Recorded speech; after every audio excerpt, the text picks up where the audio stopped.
Voltamos com Democracia aqui pela TV Assembleia, falando sobre o planejamento familiar. Há quanto tempo se fala em planejamento familiar? Quais as medidas objetivas? Políticas públicas estão aí, avançando, mas seria no ritmo adequado, doutora Nadiane Lemos? A preocupação maior que a gente tem hoje é que realmente a gente consiga conscientizar, trabalhar a população para que ela possa buscar a orientação e que ela possa ter os métodos contraceptivos disponíveis. E hoje a gente tem uma preocupação ainda maior, que nós conversávamos ainda no intervalo, em relação à desvalorização da utilização dos preservativos. A questão que pode não só... É um descaso. Um descaso. É uma questão que pode não só promover este planejamento, que é um método disponível, acessível, não precisa de prescrição. Hoje a gente tem nas unidades básicas de saúde acesso para a população dessa possibilidade, e a gente não tem a adesão. Por não se pensar nesse planejamento sexual e reprodutivo, não ter esse comprometimento a cada relação sexual, e por um descaso em relação às doenças sexualmente transmissíveis, que infelizmente o Estado contribui negativamente para os indicadores nacionais em relação à questão do HIV, à questão da sífilis. Hoje nós temos doenças voltando à discussão em função da prevalência do HIV na nossa população e o recrudescimento de doenças que a gente já tinha considerado como exceção a algumas situações. Então, há um descaso em cuidado a cada relação sexual. A gente tem visto que os adolescentes não vêm usando, a gente tem visto que os idosos não vêm usando, que daí a gente já parte para uma outra discussão, mas a gente precisa ter políticas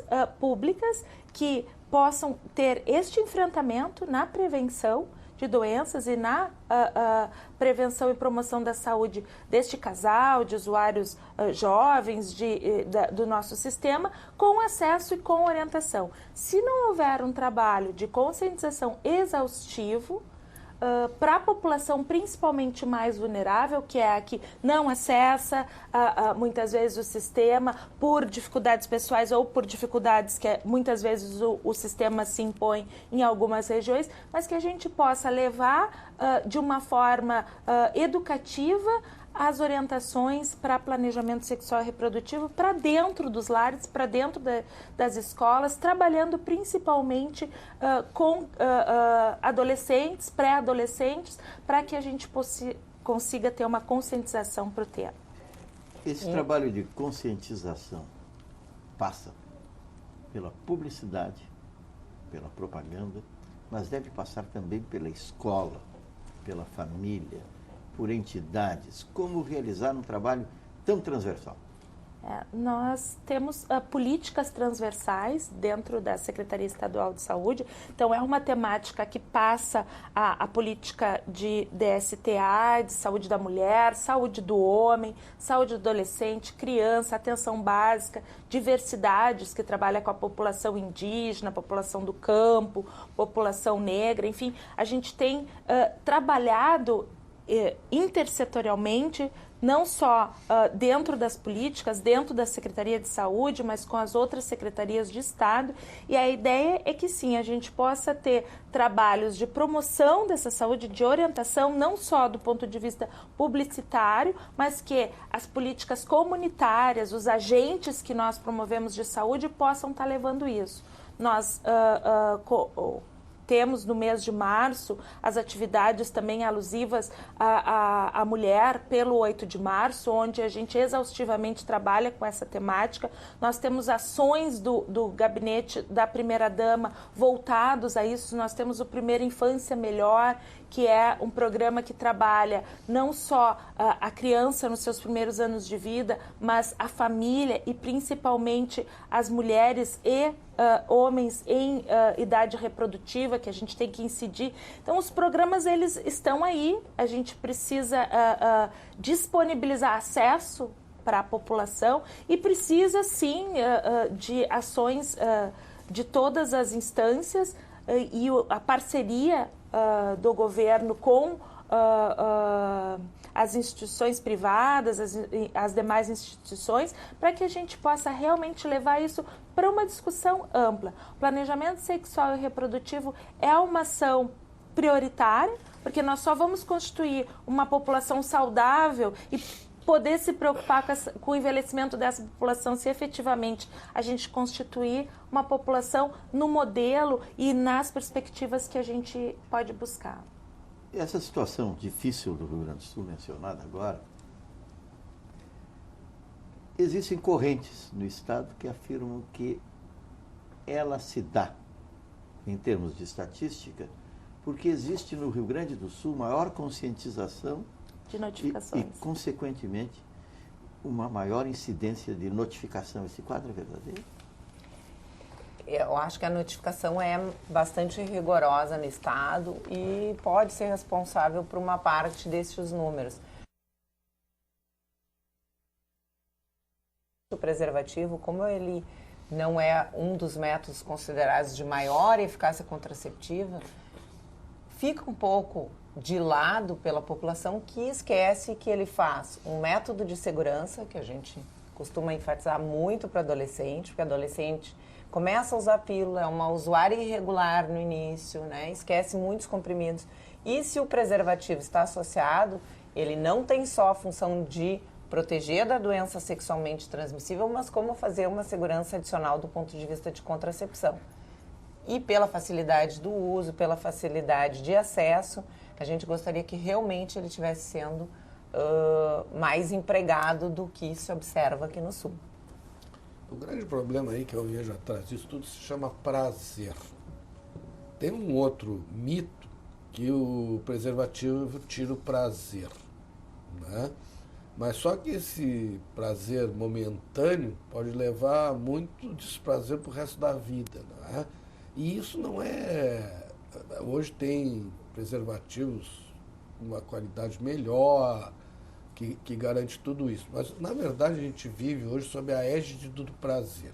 Então, o pessoal que trabalha na área da psiquiatria, da dependência de drogas, a procura é por uma satisfação. Na verdade, é criar um prazer no lugar do desprazer. Então, a pessoa está triste, está deprimida, está ansiosa, e ela não suporta. E o adolescente, principalmente, ele não suporta a depressão. Então, o que ocorre? Ele fica mais impulsivo. Agressivo. E ele precisa ter uma satisfação. Então, ele procura essa satisfação em fármacos. Porque, na verdade, ao invés dele usar fármacos... É a busca da compensação. Né? Exatamente. A lei das compensações. Então, ao invés dele procurar resolver a sua depressão e a sua ansiedade com medicações e fármacos adequados e corretamente prescritos, ele fica procurando o que é mais fácil, que está à mão dele. O primeiro fármaco e o mais usado de todos é o álcool, né? O álcool, até 1800, até o século XIX, a maioria dos medicamentos eram todos feitos à base de álcool. As poções, né? Era a substância e mais álcool. A base era álcool. Todos os xaropes eram à base de álcool. Os expectorantes e assim por diante. O biotônico Fontoura, que é o medicamento mais vendido no Brasil até hoje, há mais de 100 e tantos anos, é a base de álcool. Sim, era um dos fortes. Exatamente. Os velhinhos tomam porre de biotônico Fontoura, né? Por isso que eu adoro, que é a base de álcool. Inventaram uma moda aí dos tais florais de Bach.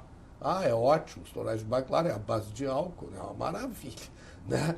Então, tudo isso nós temos que ter claro. Então, as pessoas estão atrás, desesperadamente, e o adolescente, pior, de um prazer, de uma satisfação, nem que seja momentânea. E uma dessas satisfações é a satisfação sexual, né?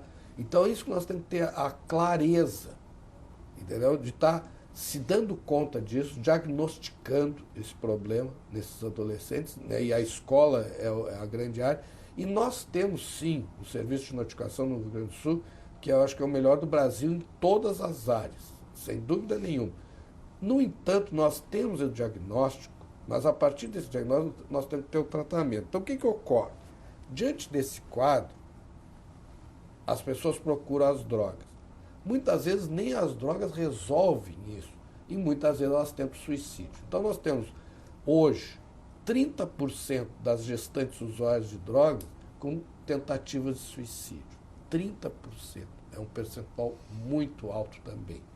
Né? E nós temos em Porto Alegre, junto com Curitiba, são as duas capitais brasileiras, com a maior faixa, a maior incidência de suicídio entre adolescentes.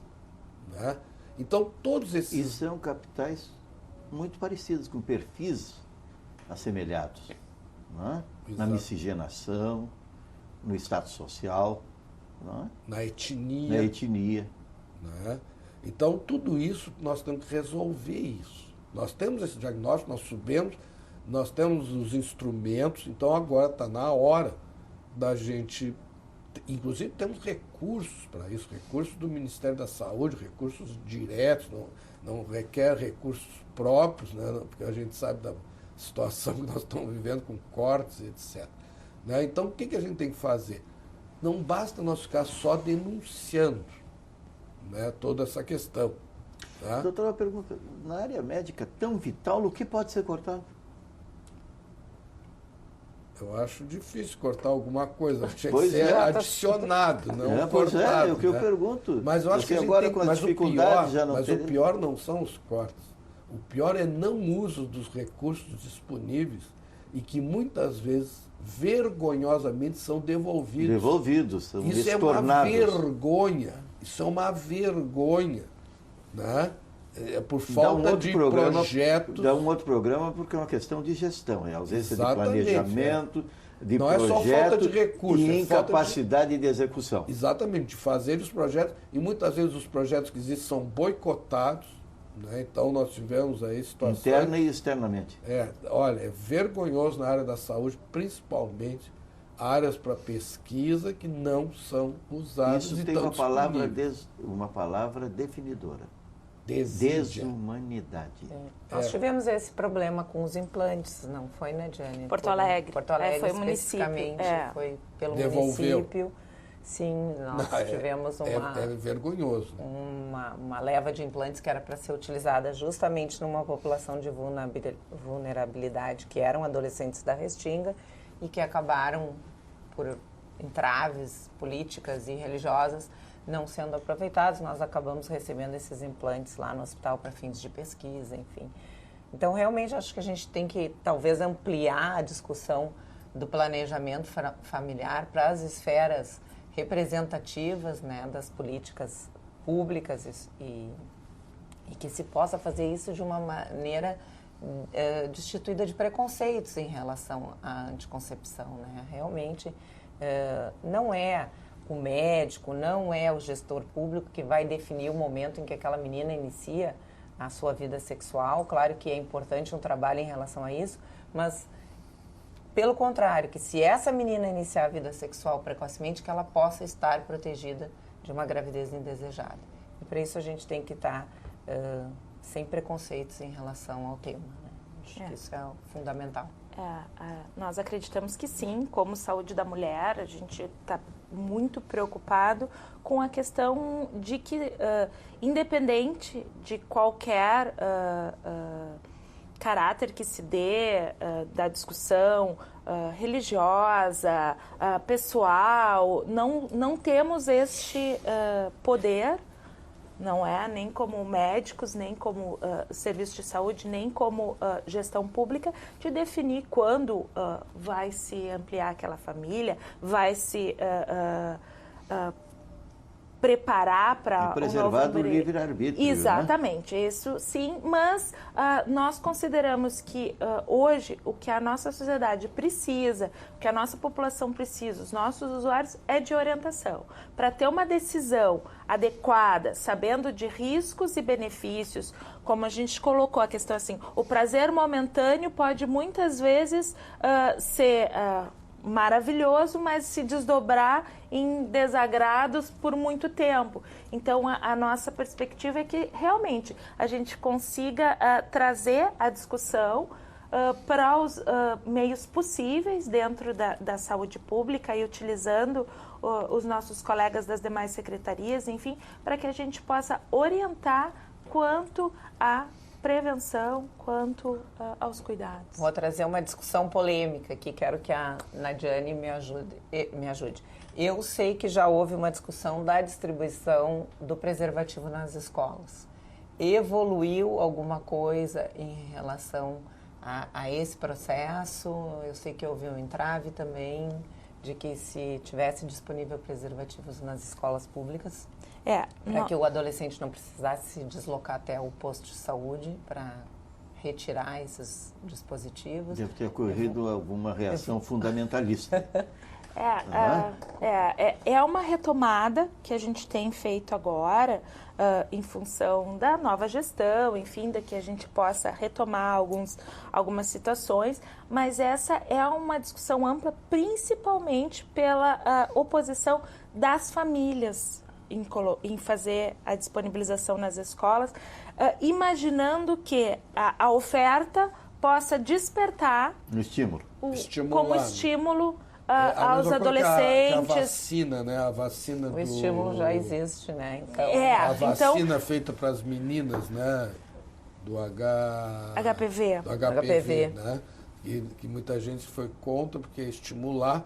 Inclusive tem que fazer a vacina para os meninos também, né? Claro. Né? No momento houve uma opção, né, do Ministério da Saúde, enfim, para a população que se daria com mais acesso, que é a população feminina. Eu acho que o problema todo é o seguinte, as pessoas trabalham muito na cabeça delas com estigmas, né, com mitos. E nós temos que trabalhar com evidências epidemiológicas. Aqui, ó, é uma realidade o número de gestações na adolescência. Sim. Não sou eu que estou inventando, não adianta eu ser contra ou ser a favor, é real e nós temos que resolver. Constatando. Nós estamos só constatando isso que a gente tem que falar. Olha, o problema está aí, agora se a gente gosta, se a gente não gosta, esse é outro detalhe. Nós temos que resolver o problema. Nós estamos aqui para resolver. Nas questões da adolescência, isso acho que é muito importante de ser dito. Em toda a situação com o adolescente em que existir uma situação que coloque esse adolescente em contato ou com o contraceptivo, ou com a doença sexualmente transmissível, não existe a questão do estímulo, existe a questão da informação. Então, obviamente que a ação não seria simplesmente pôr à disposição os preservativos, mas sim fazer todo um trabalho com a escola para que orientasse que aqueles preservativos ali estavam, para que fossem usados, né? E como seriam usados. Então, o trabalho da informação já foi demonstrado em várias pesquisas que ele retarda o início da atividade reprodutiva, ao contrário do que as pessoas pensam. Tem que informar sobre anticoncepção, sobre o uso do preservativo, sobre as doenças sexualmente transmissíveis, acaba retardando o início da vida reprodutiva. Disponibilização, simplesmente a gente entende que realmente não seria o ideal, e sim um trabalho. Mas a própria disponibilização, ela já faz com que essas famílias façam uma discussão sobre o método, já proporciona em casa o debate. O que a gente vê é que é um trabalho que tem que ser iniciado, sempre o trabalho educativo ele precisa ser iniciado para o resultado aparecer um pouco mais à frente. Essas famílias provavelmente que se opõem, elas trazem isso na sua orientação, né? E nós precisamos reverter, fazer com que esses pais também possam vir, essa comunidade possa poder replicar, multiplicar aquele conhecimento de uma forma mais orientada, enfim, mais de promoção dessa saúde. Então, isso é um debate, é uma situação, a disponibilização do preservativo de forma alguma, por si só, vai ser um promotor de uma iniciação sexual. Acho que os adolescentes já estão bem expostos a várias situações que podem fazer com que ele tenha interesse, e a ideia é não ter este juízo de valores, e sim poder disponibilizar uma alternativa que pode auxiliar na prevenção das doenças, né, como cuidado das doenças sexualmente transmissíveis e também ser um adicional ao método já utilizado e que algumas vezes por falta de adesão, enfim, acaba não sendo eficaz na sua totalidade. É hipocrisia ignorar, né, as situações de estímulos que são cada vez maiores e estão em toda parte. Né? O grande problema todo nosso é da ignorância, né? A falta de conhecimento. E aí a ignorância determinada, consciente. Exatamente, o preconceito, né? Então a gente vê o seguinte, nós temos que partir assim, repetindo, aonde que a menor gravidez, desse pressuposto básico que nós temos que partir. Por quê? Por que as filhas de famílias com melhores condições educacionais, que têm uma formação educacional, que os pais têm uma formação educacional maior, têm menor índice de gravidez? Na classe média alta, as mulheres hoje estão engravidando a partir dos 35 anos de idade. Né? Por quê? Porque elas têm uma outra perspectiva de vida. Não é? Então, é uma nova... confiando muito na medicina, né? Exatamente, confio em tudo isso que foi falado aqui. Elas usam todos esses preservativos, né? Por quê? Porque foram orientadas, educadas, porque elas têm uma perspectiva. Não, eu só vou engravidar depois que eu concluir o meu pós-doc. Né? Não é nem mestrado, mas é pós-doutorado. Mas por quê? Porque isso tem uma visão, tem um objetivo, tem uma clareza de vida. Então, eu vou te dar um exemplo. Eu fiz mestrado no Rio de Janeiro. E nós tínhamos um ambulatório que nós atendíamos lá. Uma vez teve uma situação inusitada. Nós atendemos um menino que era traficante, que ele chegou na consulta com a metralhadora dele, na Lapa, e botou a metralhadora na parede. Assim, e disse assim, eu tenho que engravidar minha mulher. Mas que idade tu tem, guri? Porque ele sabia que ia morrer logo. Exatamente. Exatamente. Olha, doutor, eu sou o chefe do tráfico aqui na Lapa. 2 minutos mais para concluir sua participação por hoje. Eu sou o chefe aqui e eu sei que eu vou morrer. E eu preciso deixar um filho. E ela não engravida. O desespero dele era o contrário. E eu sei que a nossa média de vida, que eu vou morrer, eu sei, isso é assim mesmo, entendeu? Então, veja bem, qual é a perspectiva dessas pessoas, né? Então, a perspectiva deles é a reprodução mesmo, né? Para deixar um legado. Só que é um status, né? Sim, porque ele precisava deixar um herdeiro, deixar o nome dele, essa coisa. Quer dizer, que na classe média já não tem isso. A perspectiva é deixar um trabalho, um legado científico, ou uma empresa, uma situação outra. Né? Então, são novas perspectivas. Então, o que nós temos que fazer? Criar essas novas perspectivas. Mas só se cria essas novas perspectivas com educação. Né? Na nossa área, a gente chama de uma coisa chamada psicoeducação. Para resolver um problema, tu tem que ter conhecimento do problema. Se tu não tem o conhecimento do problema, tu não consegue resolver nunca. Como diz o doutor Alceu Colares, governador, é preciso estar convencido para convencer. É preciso aprender para contar. E a gente tem que se convencer, né? Mas só que a gente tem que ter essa perspectiva, né? O que eu quero da minha vida, né? Eu fiz 5 filhas, né? Aí depois escrevi um livro e ainda não plantei uma árvore, né? Então é a árvore da vida, né? Então a vida tu tem que definir. Então as pessoas estão sem perspectiva de vida. Eu já plantei filhos, netos, bisnetos, já plantei várias árvores, me falta talento para o livro. Né? Muito obrigado, doutor Ricardo Nogueira, psiquiatra, pela participação no Democracia aqui pela TV Assembleia. Nadiane Lemos. Bom, acho que o recado principal é que nós, da Saúde da Mulher do Estado do Rio Grande do Sul, estamos com políticas do Ministério da Saúde, do Estado, estamos ampliando a discussão, contamos com a contribuição dos municípios, da sociedade, para que a gente possa realmente trabalhar essa linha de cuidado da mulher em idade fértil, que é grande parte da nossa população, que traz não só a discussão da contracepção, quanto efetivamente do planejamento reprodutivo dessas famílias.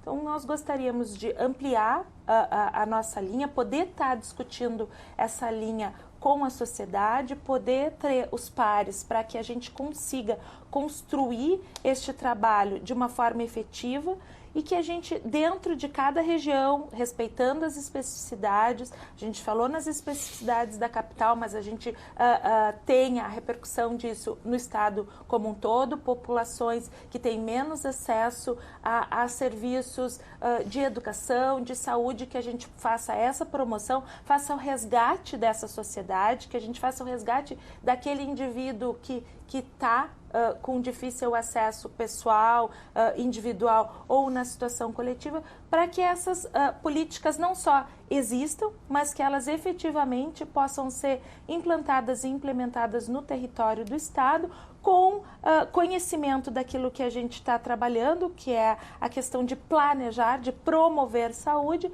e que a gente consiga executar isso da melhor forma. Obrigado. Doutora Nadiane Lemos, chefe da Secção de Saúde da Mulher da Secretaria Estadual da Saúde, pela participação no Democracia. Volte sempre. Obrigada. Doutora Jaqueline Lubianca. Bom, eu gostaria de reforçar que o planejamento familiar é feito sempre através do casal, com o apoio da equipe médica e da assistência de saúde, que existem vários métodos que estão disponíveis, inclusive, na rede pública, e que algum desses métodos realmente vai entrar de acordo com as necessidades daquele casal. Que a mulher e o seu parceiro estejam disponíveis para testar estes diferentes métodos, abertos a experimentar estes diferentes métodos, e também que o parceiro veja que tem um papel fundamental e que pode passar pelo uso do preservativo na questão da definição da prole dessa família. Estamos cada vez mais trabalhando com esses métodos de longa duração, como o uso do DIU e dos implantes. Acho que ao longo dos próximos anos a gente realmente vai ter uma perspectiva muito boa em relação a isso. E, obviamente, nas populações mais jovens, nas populações de adolescentes, a gente gostaria de ter um trabalho compartilhado com a escola, no sentido de educar essa população para o uso para as questões reprodutivas, né? Eles aprendem isso na escola, sobre o corpo humano, e que nesse momento a gente possa fazer também uma discussão importante sobre como evitar a gestação não planejada. Muito obrigado, doutora Jaqueline Lubianca, ginecologista, professora na Universidade Federal do Rio Grande do Sul, coordenadora do Ambulatório de Planejamento Familiar, pela participação no Democracia, aqui pela TV Assembleia. Falamos sobre planejamento familiar, sobre cuidados e, acima de tudo, sobre a necessidade de participação efetiva de todos, a começar, como sempre, pela família.